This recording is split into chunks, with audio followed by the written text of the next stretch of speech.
Hello, welcome to this session on learning outcomes and assessments.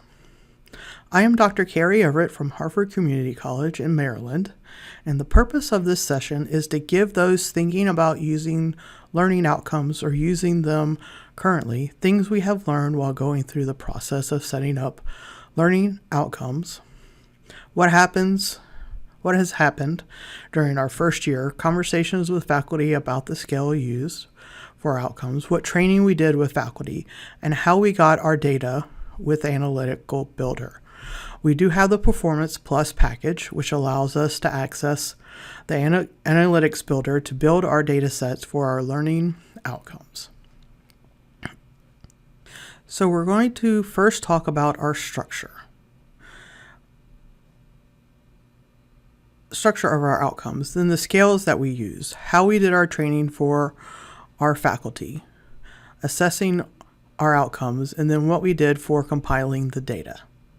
I'm Dr. Carrie Everett, and also had Melissa Harris as our coordinator for e-learning help with this project, as well as Julie Teller, our coordinator for academic assessment, was here helping with this as well. To me, using learning outcomes with assessment activities in Brightspace can be easy. So our structure for our learning outcomes.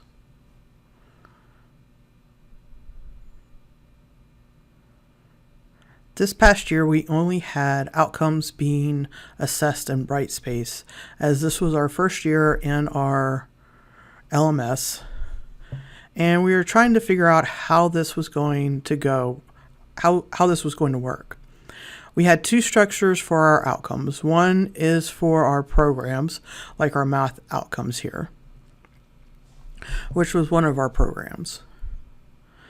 And with our courses listed and the SLOs, so we had the courses listed under the programs. I can see here with our mathematics outcomes, we have each of the courses and their SLOs that we are evaluating for this past year. We also had honors outcomes in here, and just those with that, we had other programs like honors or general education that we have the outcomes listed and numbered for those. So here you can see with our honors, we just had the 4 goals, just numbered G1, G2, G3, and G4. We also numbered for our programs each of the learning outcomes. And once our spring semester is over, this summer we're going to be putting all of our SLOs into Brightspace for all of our programs. We did use what they call the short code, and this you'll be able to see whenever we get to the data part. Very helpful. In knowing we're looking at the outcomes for each of the courses, what courses they belong to, we are also told to use the least number of levels possible. So that is what we did for each of these. Next is our assessment scales. Using these, thinking about how do you rate the performance of your students. A couple of things to think about. Do you know what the scale will be? Has input been received from those who will be using the scale? One of the things we came across, are you using the same scale for all courses being assessed? This may be where things get tricky and people have to have a good conversation about what the scale or scales should include. Make sure everyone is on the same page, as you could set up the scales in your test environment to figure out what can be done and how things look before putting into your production environment. We did have training for using the learning outcomes, and we also did have a sample training scale in there, and that's one thing I would like to have been able to delete, but that one out of there, but we weren't able to. And then our first year using our learning outcomes, we put in the scale that that was also with faculty were evaluating their students. We had faculty feedback, and they asked us if we could change the order, so putting mastery first and then the not evident or no submission last. So we were able to do that, and so with that one, that will be the one we will be using come fall of 2025. We decided to add the no submissions because sometimes students don't submit for whatever reason the work. The faculty are evaluating for that particular outcome, so rather than not evident, they can tell us, no submission because the student did not have a submission for that particular outcome. Training for faculty.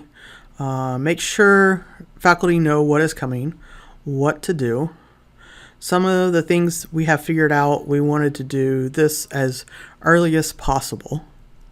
And to make sure to have follow-up sessions so that initial training, provide documentation for whatever processes that the faculty are going to be going through, and being able to send reminders of, hey, don't forget about what you're doing. But the training is essential when introducing new ways to do a workflow. And this was a new way of doing this workflow for our faculty. We did have documentations on the processes, which were how to import outcomes into their courses, how to attach the outcomes to whatever assessment activity they were using within their Brightspace, how to check the data and in the gradebook to see, hey, did I complete the process? I can see what they can in there. They can see the outcomes, whether the students have been evaluated on the scale and what evaluation was for the scale, and also if they have questions about anything that we're doing, who to contact. Going into our second year, we are going to try to have more time with faculty to make sure they are putting the outcomes into their courses and evaluating students by the end of the semester, and making sure to get together with our adjunct faculty as well to make sure they understand what the processes are and everybody is getting all of the same information. Assessing our outcomes, this was a new process for our faculty. We did have reminders of what to do and being able to send out. The documentation, or we call them one-pagers, but there were multiple pages as to what they needed to do. We had to have end of the semester deadlines mainly because once we had the data in the system, gathered data, we had reports after we pulled the data to be able to write to get back to faculty. For this, I will say the assessment process that is currently in place is in the second year. The paradigm was developed in collaboration with our assessment task force, which was the Learning and Assessment Committee, which is made up of faculty and staff, and the academic assessment team. It was initiated in the fall of 2023, which is a year before we started using Brightspace. Prior to this, outcome assessment followed a schedule determined within the academic divisions. And so beginning this year with 2024-25, we were able to complete and collect our data with Brightspace. We did this for all of our program reviews, program outcomes that they were assessing. We also do general education assessment courses for the assessment, but we did that outside of Brightspace this year because we wanted to see how this process went. And so for our 2025-26 school year, we will be putting all of the general education courses, all those within Brightspace as well, so we can get all the data in one place versus having to look at it in two different places. And 7 faculty were having to do two things.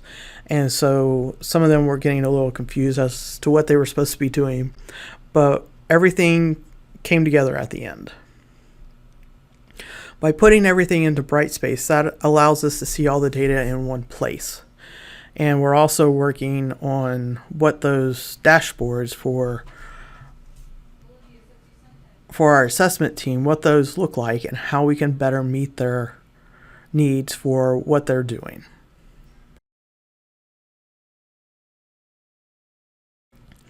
Gathering data, I will say we do have the Performance Plus package, so that does allow us to access the Analytics Builder Insights portal on Brightspace. Now I will say this, we had 187 outcomes to assess over this past year. In the fall, we had 318 courses that were collecting data in Brightspace. It was our first time doing this, so we did have 119 that didn't have any data. We tried to get some of those to do. I don't know what that ending number was, but with the information. But it was our first time doing this, and I figured we had over 50% of our courses gather data in Brightspace. We were doing well. Spring we had Julie come aboard in November, so we had that extra person to be able to get our faculty doing a little more in touch with them and sending out emails as reminders to them as to what they need to do, or remind them, hey, don't forget about doing this. We had in the spring 299 courses to collect data in Brightspace, a little less than fall. Spring is not as many courses run. This time, a lot less courses that did not have data or outcomes, because we had 38 that did not have outcomes in them. And we could tell that by they are not showing up on our data sets. We were actually double checking that to go back into the courses and say yes. Now they really didn't have the outcomes in there. And 19 who had imported the outcomes connected them to an assessment, but did not do that last part of which was evaluating students on the scale.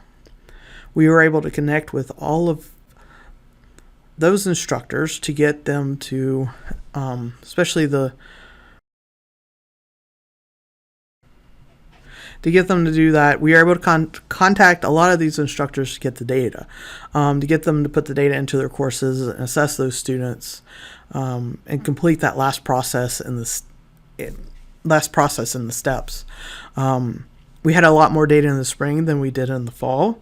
This has helped us to figure out what we need to do to be able to get our faculty, to encourage our faculty to be able to get the data and have more data to be able to look at our programs in these courses, within the programs, to do the program assessments. This data is being collected through our current assessment procedures. It will continue to be more insightful assessment of our programs' effectiveness, including informed decisions about our curriculum and the program improvements. Going back to the scales real quick, one of the things we did not realize is once a scale is set as the default, all courses brought into the LMS will have that scale associated with them, since our faculty had wanted to change this. I had to let our LAC, our Learning Assessment Committee, know that we either change it for everybody or don't change it at all. So we had to make that decision back in March, prior to our summer and fall courses being pushed over into Brightspace from Banner. That decision was made. We made it the new default, and there are some courses that had used this in the spring. They may have changed it, or the faculty not realizing what they were doing, or the courses may have come over after that default was made.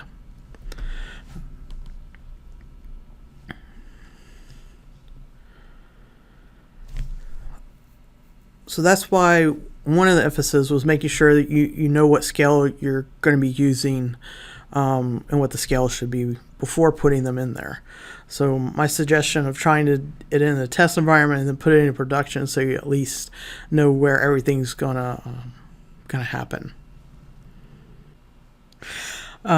We gathered our data. One of our dashboards is one of the things I'm actually talking with some of our assessment team members next over the course of the summer, because we want to figure out the dashboard that we have right now.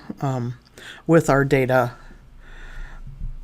This is why I say to use the shortcodes, because we have the shortcodes and then our what we call our CRN, the code here, and the outcomes beneath that. So for each of the outcomes, we have a different set of data. So we want to be able to add our instructors' names to this, which I'm about to do at some point this summer. And that's one of the things after this first year, we're looking at that dashboard and how do we want to change it so that when either someone from the assessment team looks at it, like Julie or myself or others who are on our assessment team, they look at it and they can easily see who has and who has not done the outcomes. But also, if our deans are looking at it, they can reach out to the faculty and say, hey, don't forget about doing this. And they can, especially with our adjuncts who have or have not need some help with this. So we're trying to look at changes to our dashboard as well. So if you have the analytics builder within Brightspace, you can get that data out before. Say you're wanting to see it, but also the one thing I did like about this with the analytics builder, you can see as the semester goes on, because the data gets updated every day, we can see as the semester goes on who has put their outcomes in their courses, putting the right outcomes in the courses, and if they've done their data assessment, if they've done those assessment, evaluated their students.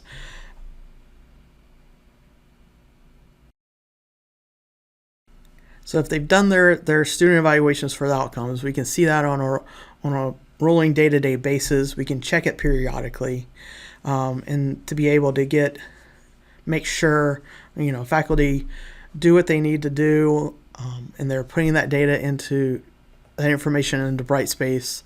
And once we get faculty used to this, it becomes a lot easier. And it's just one of those things you're doing on a regular basis. So that's how we're using the analytics builder. And this is kind of what our dashboard looks like. This is why we use this short code, which I kind of like. Then we have our outcomes here. So if you have any questions for us dealing with what we're doing, please email me if you would like. If you're watching this and Fusion's happening, we will be in Savannah. Let's meet up. We can talk.